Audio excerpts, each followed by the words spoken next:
Transformación educativa contemporánea. Sus dimes, sus diretes. Es diretes, se dice, ¿no? Sí, Sus dimes, sus diretes, a lo poeta y a lo diván. Mi nombre es Javier de Fox. Mi nombre es Fernando Ramírez, soy psicoanalista, docente universitario y estamos aquí con la invitada que se va a presentar. ¿Qué tal? ¿Cómo están? Josefina Ramos González, maestra, además doctora en educación, formadora de formadores e investigadora del Instituto de Investigaciones en Ciencias de la Educación de la Universidad de Buenos Aires, becaria postdoctoral CONICET. ¿Tenés tarjeta así de presentación? Debería. ¿Y cómo? Claro. Debería. Cuando me doctoré lo pensé, pero después nada, es una tontería, dije. Claro. Aparte me gastaría mucho en tintas.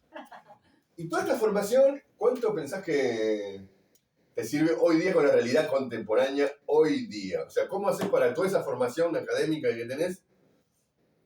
¿Cuánto haces para a la hora de tener un cristal de ver los problemas hoy día de la educación? Qué linda pregunta. Mirá, la verdad es que creo que puedo ver muchas de las cuestiones o intentar comprender en realidad con las herramientas que tengo y que construí con otros también. Creo que puedo intentar comprender todo eso por dos cuestiones. Primero, porque fui maestra 10 años, más allá de ser doctora en educación y estar actualmente viviendo de la investigación. ¿En qué zona? ¿En Capital? Siempre en Capital. ¿Y en qué barrio? Porque siempre el Capital tiene... Zona Sur. Muy bien, zona sur, muy zona bien. Sur. De Rivadavia para el sur, donde siempre viví también por otro lado. Y además lo otro que me parece que también es importante es por la intervención. Siempre, bueno, me agremié, siempre estuve, recuerdo desde muy chica, desde el 2001 hasta ahora, estar en las calles, ¿no? Con mis sindicatos, ¿no? Con mis compañeros, y creo que esos dos elementos hacen que sea mejor mi producción en investigación educativa.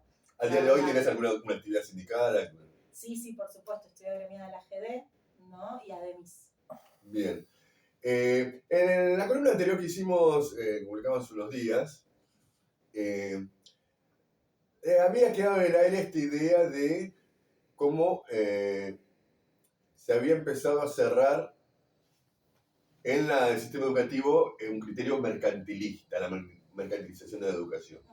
Sí. A partir de un debate que vos presentaste muy bien en la columna anterior, de que ya incluso en los 70 ya había una puja de imponerlo como un criterio general para el sistema educativo.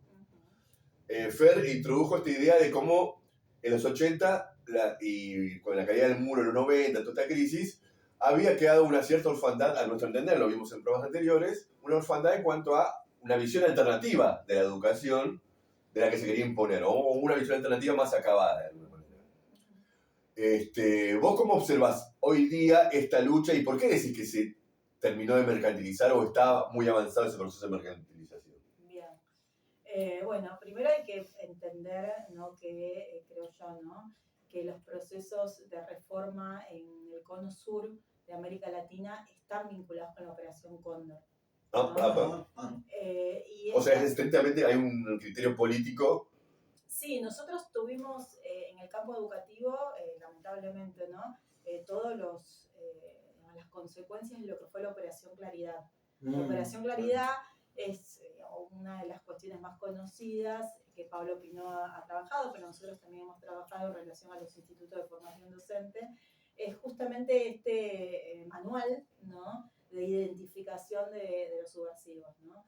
De lo que en ese momento el Ministerio de la Dictadura denominaba a nuestros compañeros como subversivos. Yo llevo en mis manos un manual Capeluz de cuarto o quinto grado, del año 81-82, y en las últimas hojas sugería esta cuestión de enseñaba a los pibitos a que de alguna manera buchonean a sus compañeritos que lo veían raro. O sea, había toda una estructuración no solo pedagógica, sino de alguna manera de contenidos, sino también de de formación ideológica de subversivos no, esta cosa no, que algo en el sistema educativo. Hay una conexión directa con toda la política del macrismo particularmente. Bueno, después por supuesto me refiero desde el 2007 para acá, que tiene que ver con delatar o identificar al docente comprometido, ¿no? Sin ir tan lejos, hace muy poquito, para el Día del Docente, el maestro, un compañero, un colega, fue justamente denunciado, apartado de su cargo, porque saludó a las escuelas y a los maestros y se refirió a los niños en casa. No, Federico Puy. Federico Puy. Compañero Federico Puy. Federico Puy.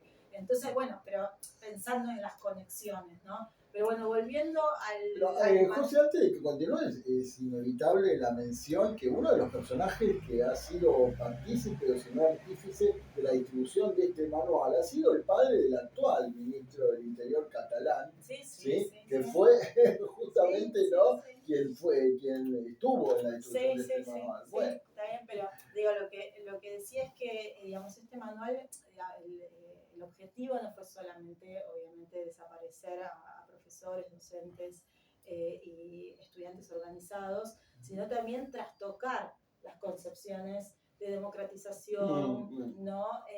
Las concepciones también de gratuidad de la educación, ¿no? Entonces, bueno, se abre, de hecho en el 78 lo decía también en la anterior conversación que tuvimos, aparecen los primeros indicios de transferencia educativa, ¿no? De transferir las escuelas a cargo del gobierno de la dictadura, ¿no?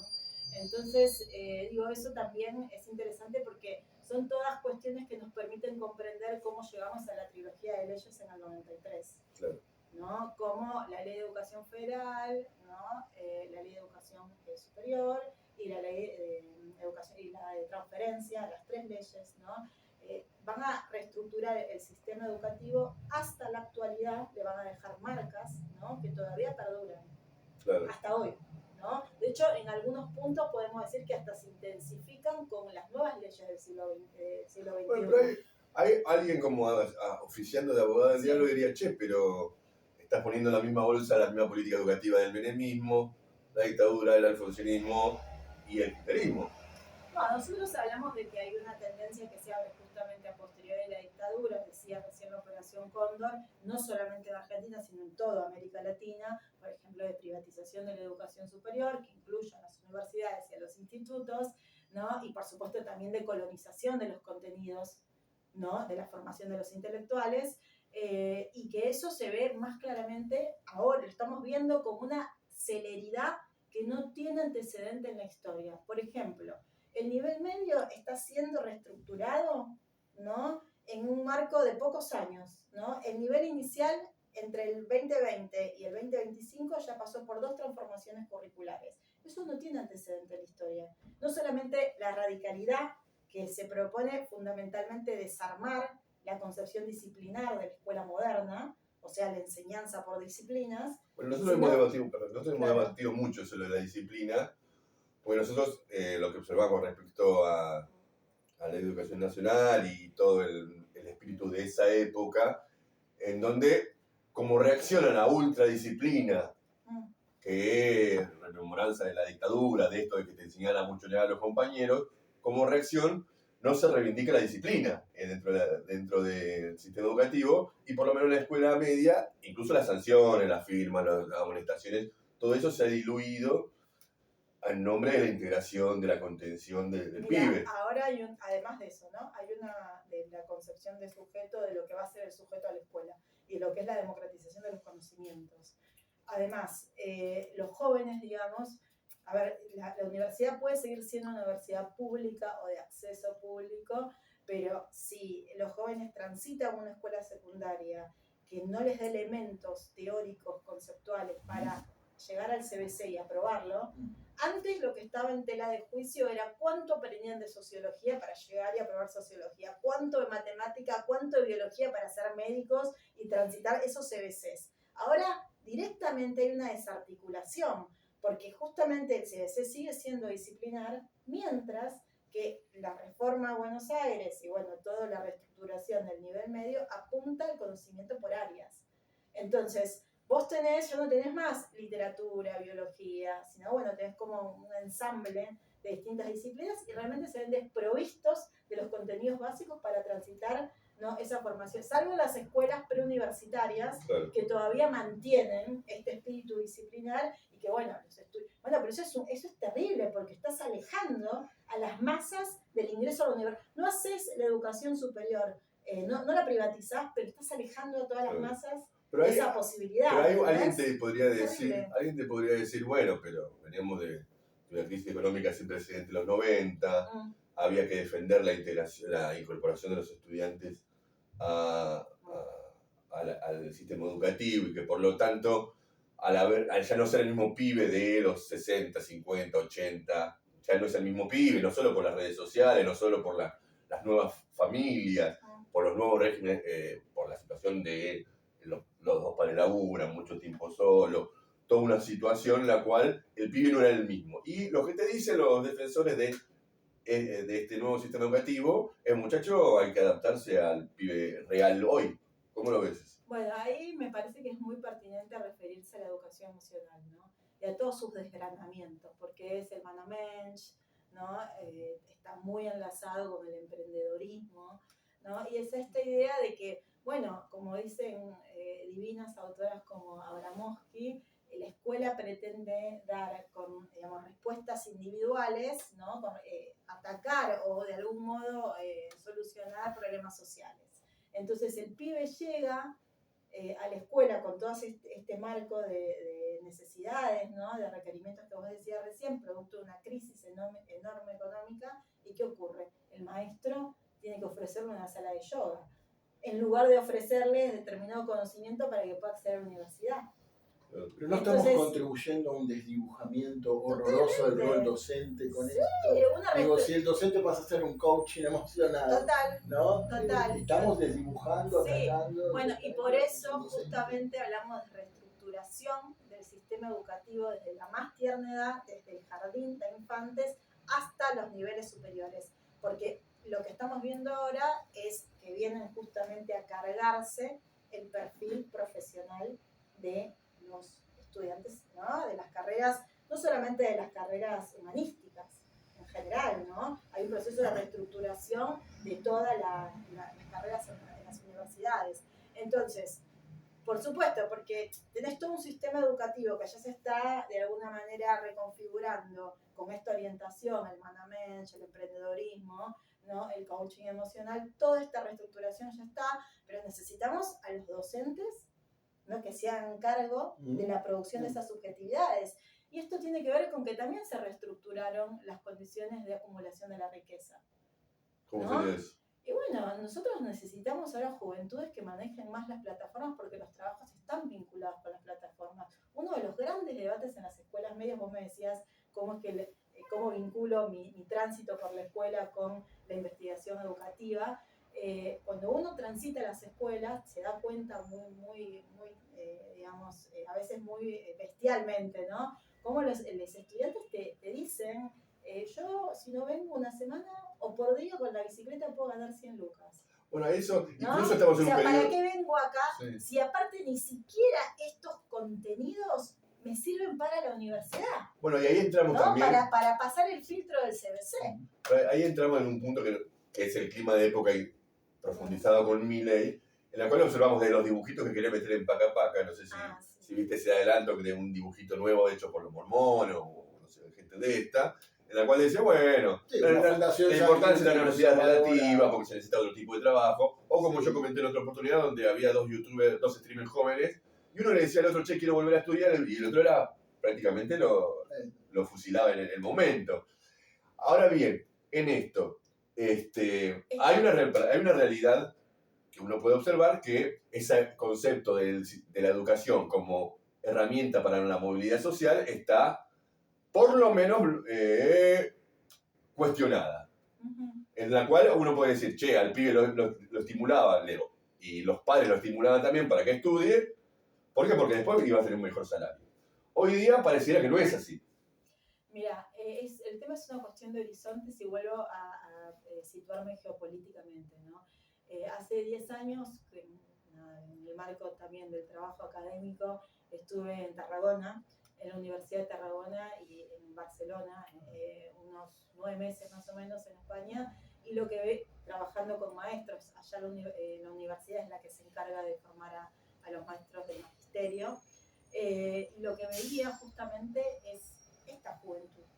Una juventud que estaba muy adecuada a tener trabajos como breves, cortos, en distintos lugares, ciudades de Europa. Una juventud que estaba acostumbrada, que había resignado el horizonte de la jubilación, de la obra social, ¿no? Del trabajo permanente, ni hablar de la propiedad, ¿no? Una juventud en algunos casos muy formada. Por ejemplo, un cúmulo de jóvenes alemanes con los que compartía en en el Goti. Estuviste con Bart, sí, con Bart, con sí, Bart, mira, sí. mira. No, ¿cómo se llama? El barrio gótico. Ahí está, el barrio gótico. Más entretenido, Sí, parece. sí, en el barrio gótico, por eso, pero fue ciudad gótica en ese momento, te digo, porque era interesante todo lo que... Había muchos personajes. Batman alemán no se me Era muy interesante ver cómo, y muy extraño ver cómo un conjunto, una comunidad de estudiantes alemanes vivían en las condiciones del barrio gótico que eran, ¿no? Condiciones de edificios como muy rotos, no sé, eran como intelectuales muy formados viviendo ahí y que estaban como resignados en cierto punto, ¿no?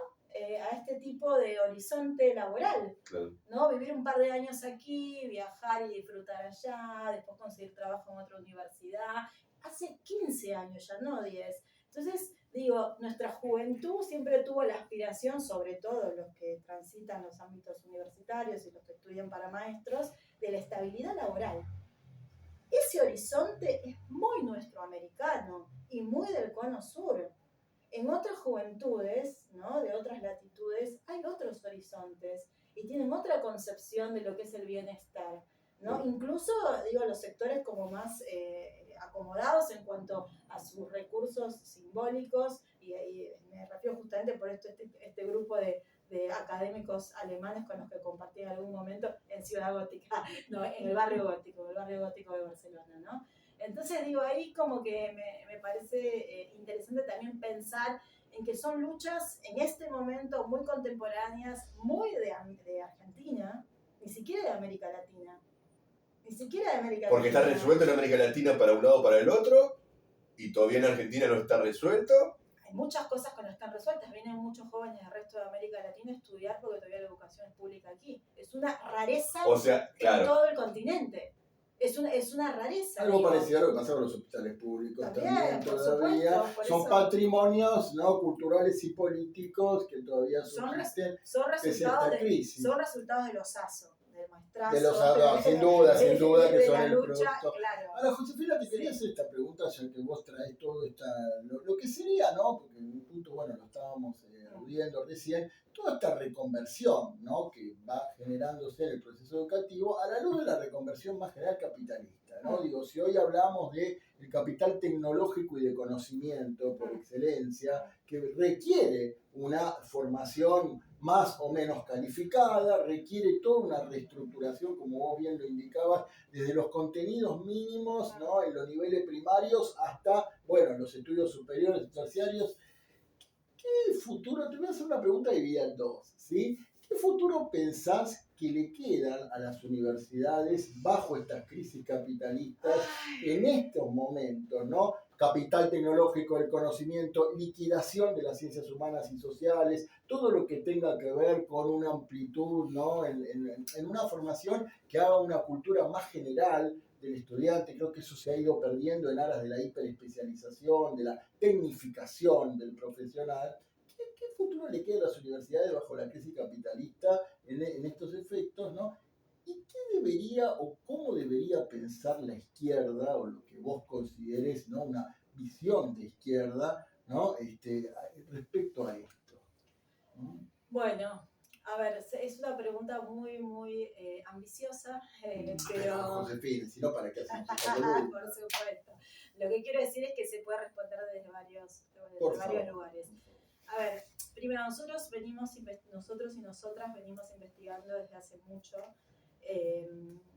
a la movilización estudiantil o a los conflictos educativos que tienen, por supuesto, como sujetos a los estudiantes, no solo a los estudiantes, pero tienen como sujetos a los estudiantes en sus relaciones con los procesos de reforma. Estamos viviendo un proceso de reforma sin precedentes, sin duda. Es una reestructuración de todos los niveles del sistema educativo, ¿no? Bueno, en democracia.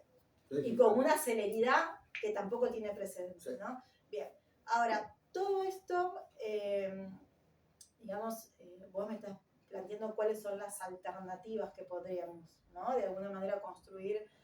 Creo que por lo menos deberíamos compartir cómo pensar, ¿no? Desde la izquierda, desde quienes nos reivindicamos del campo revolucionario, del marxismo, ¿qué visión podemos imprimirle a la construcción de una alternativa a esta crisis? O que no, en todo caso, que habría que dejar afuera. Vamos a esperar. Sí, hace poco estuve en una actividad en la Biblioteca del Congreso Nacional sobre bibliotecas y había un alemán, Müller, otra vez los alemanes, bueno, mi compañero es alemán, entonces por eso tengo como bastante vinculación con esa comunidad.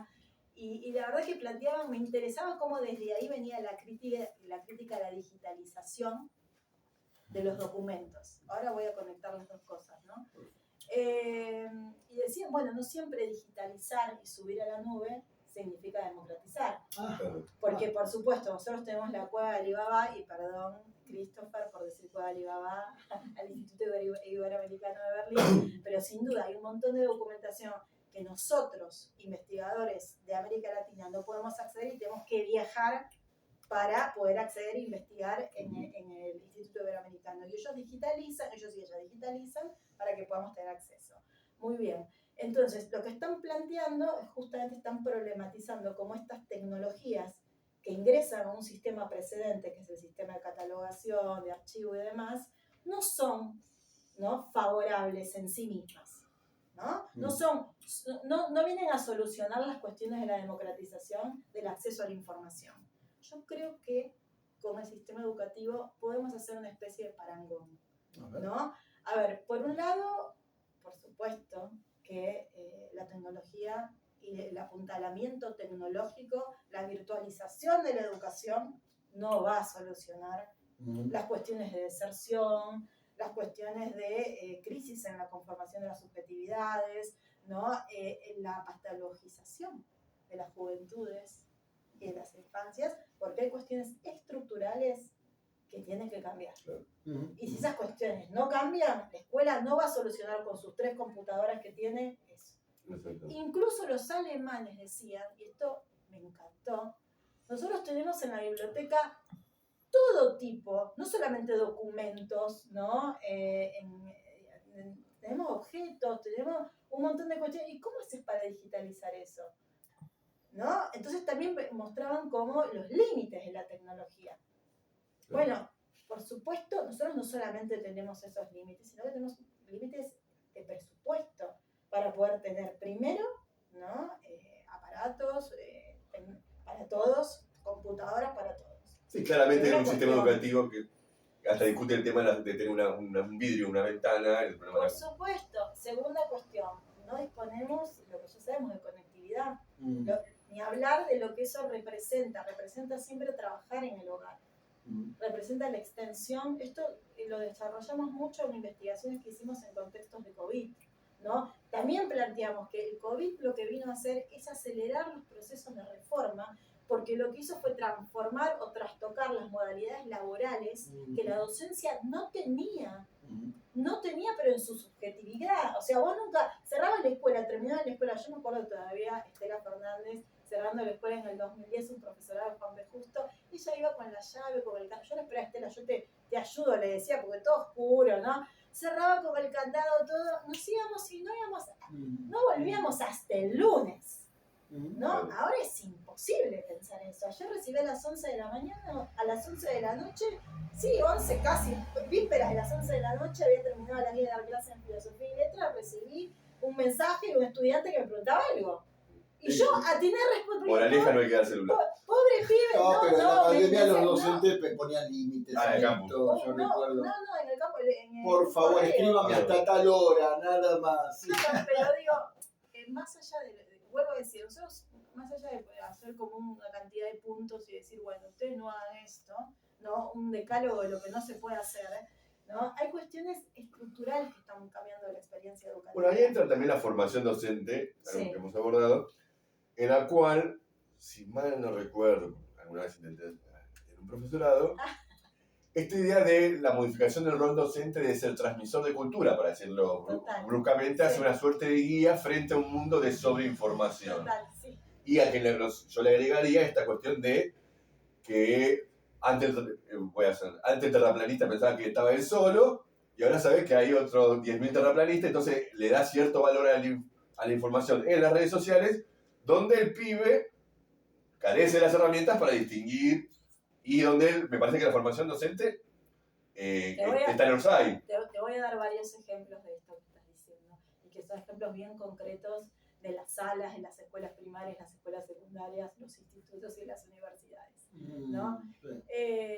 Mira, hace pocos años, ni siquiera pre-COVID, hace 2-3 años era imposible pensar una maestra en un jardín maternal que tiene que sostener bebés, ¿no? Y que es súper importante, digamos, esa conformación de la subjetividad infantil. Era imposible pensar en esas horas que estaba con los bebés, que estuviese atendiendo, ¿no? Cualquier tipo de dispositivo, celular, porque bueno, imposible, si está con los bebés, bueno. Hasta hace poco el gobierno de la Ciudad de Buenos Aires suspendió los famosos cuadernos de comunicaciones, y entonces en algunos jardines maternales la única manera de comunicarse con la docente que la docente tiene para comunicarse con las familias es a partir del correo electrónico. Entonces cuando vos ves que pero no solamente eso, cuando vos ves que la cuestión laboral, no es solamente la cuestión laboral, es que ese bebé, desde la más tierna infancia, en lugar de ver a un adulto que lee un libro, ya está súper comprobado esto, no hace falta solamente tener exposición a los libros, sino que necesitas tener un modelo lector. Entonces, además, digo, de todas estas cuestiones, hay prácticas muy concretas en la escuela. Que son irreemplazables por la tecnología. No, pero que además el pibe se está formando desde los meses de vida, mirando a un adulto que está todo el tiempo dependiente del celular. Ni hablar, termino con esto. Nos dicen de producción que tenemos que cerrar, pero me parece que vamos a ir a un plus. Termino la idea. Ni hablar, y lo digo porque tengo hijas pequeñas, tengo 3 hijas pequeñas, y me parece que es importante defender la subjetividad de las infancias. Estamos acá pensando en las juventudes y en las infancias, y todo lo que hacemos es para ellos, ¿no? Entonces digo, también pensar en nosotros. Digo, pero una cuestión también de colonización de todos estos discursos, no solamente la reforma del gobierno de derecha, cómo estamos prendidos el celular todo el tiempo y los pibes están mirando esos modelos, ¿no? Claro. Sí. Entonces después no podemos pensar que los pibes se dediquen, no sé, que les guste la literatura y la poesía, cuando previamente no hemos como garantizado estas cuestiones. Hace poco una declaración de un personaje, bueno, lo nombrábamos, off the record aquí, un psicólogo muy reconocido, se llama Howard Gardner, que es el autor de las inteligencias múltiples, y él dijo en una conferencia sobre inteligencia artificial que ahora la inteligencia artificial iba a poder absorber y reemplazar los grandes procesos, él en el ámbito de la psicología cognitiva lo conoce muy bien, los grandes procesos, ¿no?, que la mente establece o produce para determinadas operaciones en el conocimiento, de su propio desarrollo. Y más o menos dijo, porque todo eso ahora va a ser absorbido por la inteligencia artificial y a nosotros nos va a quedar la ética, nos va a quedar la responsabilidad. Bueno, pero vale, decía yo, nos deja la ética, nos deja la responsabilidad, pero todo lo demás, lo que hace al desarrollo, ¿no?, la plasticidad y la producción de los procesos mentales, él lo decía casi que en forma, ¿no?, como apología, lo va a absorber la inteligencia artificial. Entonces la pregunta que te hago, Josefina, es, un docente no puede tener una posición anti-tecnología, repudiar la tecnología, pero bueno, el gran desafío es todavía cómo integrarla, ¿no?, al desarrollo educativo. Que quizás esto tenga que ver con esta pregunta que yo te hacía, bueno, ¿qué alternativa podríamos plantear a la crisis educativa, incluyendo los desarrollos todavía más progresivos como son los de la tecnología, ¿no? Sí, sin duda desde el Banco Mundial hasta, digamos, los organismos que competen en las transformaciones educativas nacionales están ocupados estas cuestiones. Hay muchos sectores de izquierda o progresistas que en pandemia coquetearon con la posibilidad de, sobre todo progresistas, con la posibilidad, estaba por ejemplo de Sousa Santos, que bueno, ha sido bastante criticado en el campo de la academia, por cuestiones vinculadas con abusos a compañeras. Boaventura, de Sousa Santos. Y también por extractivismo académico. Pero bueno, él era uno de los que planteaba aquí con otros en conversaciones académicos locales la posibilidad de desarrollar plataformas, ¿no? Plataformas como nativas, podríamos decir. Pero ya el nivel de desarrollo de las plataformas por otros centros, en otras latitudes, políticas, digamos, globales del Banco Mundial está tan avanzado. Santillana, ya vos hablabas de Santillana ya hace años que no publica libros, sino contenidos para plataformas. Claro. Digo que no quiere decir por eso no quiere decir por eso que no podemos construir una alternativa. No sé si la alternativa va a ser construir nuestras plataformas. Creo que eso estamos con una distancia ya enorme. Habrá que pensar en todo caso en un uso más crítico. Podría ser, pero... Es muy genérico, pero se me ocurre invocar ¿no? el planteo de Lenin frente a esto. Decía, no se trata de rechazar lo que la humanidad, ¿no? Bajo el yugo capitalista acumuló como progreso, sino de ver cómo lo ponemos al servicio de otros intereses sociales. Y creo que eso es el mayor desafío, uno de los mayores desafíos en la educación, cómo integrar esta tecnología que produce desigualdades, que produce mucha caída del mapa para mucha gente, pero que sin embargo es un desarrollo ¿no? imprescindible para... Ahora, en vísperas de las elecciones, me haces acordar de... Estamos en veda, ojo. Sí, en vísperas de las elecciones me haces acordar, y conectando con lo que vos decís, y que coincido, un intercambio con un colega, Gabriel, que bueno, me explicaba un poco de que bueno, el sistema electoral, el último, con estas máquinas y este tipo de votación, es algo que detrás tiene programadores y que detrás tiene toda una cantidad de trabajo. Y yo decía, hay que agremiarlos, ¿no? Porque es muy interesante ese tipo de trabajo, ese tipo de oficio o profesión que está manejando los hilos. Sí. ¿No? De muchos sectores y aspectos importantes en nuestra vida, porque estamos atravesados por la cuestión tecnológica y de plataformas. Bueno, hay un punto en la cual, en esta serie de especiales que haremos sobre comunismo educación, comunismo salud, también estamos planteando el comunismo y trabajo, donde incluye esta cuestión y donde nosotros notamos que, para ser diplomático, la izquierda le esquiva el bulto a plantear estos problemas reales que tienen que ver, empezando por la agremiación, sea los rápidos, sea los que están detrás de la inteligencia artificial, hasta cómo destacarlo socialmente en función de una salida, me parece, donde, como vos decías, no hay que esquivar al voto, no hay que ponerle el sueco, la zapatilla dentro de la máquina para romperla, sino que a ver cómo la utilizamos en función de una perspectiva, teniendo en cuenta algo que vos dijiste, y que ha atravesado toda la campaña electoral reciente, que es esta cuestión de cómo la izquierda incluso está encarando en este mundo de las redes sociales su campaña, su difusión de su idea, teniendo en cuenta algo fundamental, que creo que seguramente lo sabes, que Milei, cuando fue elegido, gran parte de su dinero fue destinado a las publicidades en los juegos infantiles, en los juegos de adolescentes. Es decir, hay una parte donde me parece que la izquierda está todavía en deuda pendiente de observar que estas individualidades, estas subjetividades, tienen otro ritmo que no es el obrero de la década de 60. Me parece que en eso es una gran tarea y que va de la mano de justamente la construcción de esta alternativa. Es que se trata de no de colonizar, por supuesto, pero sí de ver de qué manera disputamos, ¿no? Disputamos un lugar en esa construcción identitaria de los jóvenes y de las infancias.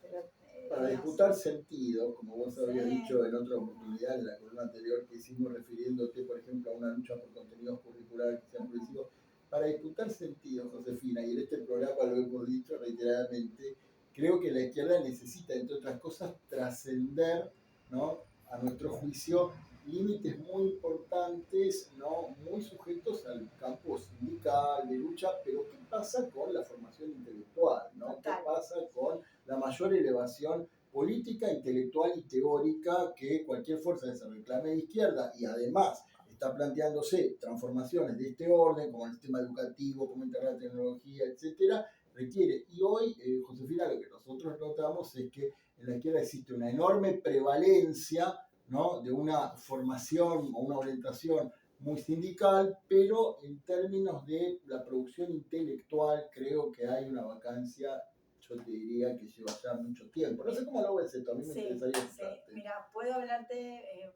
puntualmente del sindicato al que pertenezco, que es el sindicato docente ADEMIS, y de lo que para nosotros fue hace ya varios años debates con distintos representantes y colegas, por supuesto, porque son docentes también, sobre, bueno, a ver, ¿qué está pasando? Darle bola a la educación emocional era, o sea, hablar en el 2020 de la educación emocional y lo que iba el caballito de batalla que iba a ser la educación emocional, Y es como, realmente era muy difícil llegar a esos debates, porque primero estaba la cuestión salarial, la cuestión, la postergación. Que nadie las rechaza, al contrario, pero Total, el problema es cuando un programa, una orientación política se limita a quedar retenida dentro de estos límites. Sí, además y además cuando no ves que disputar también la cuestión de la reforma con estos apuntalamientos, del tecnológico, lo que decíamos de la educación emocional, el management,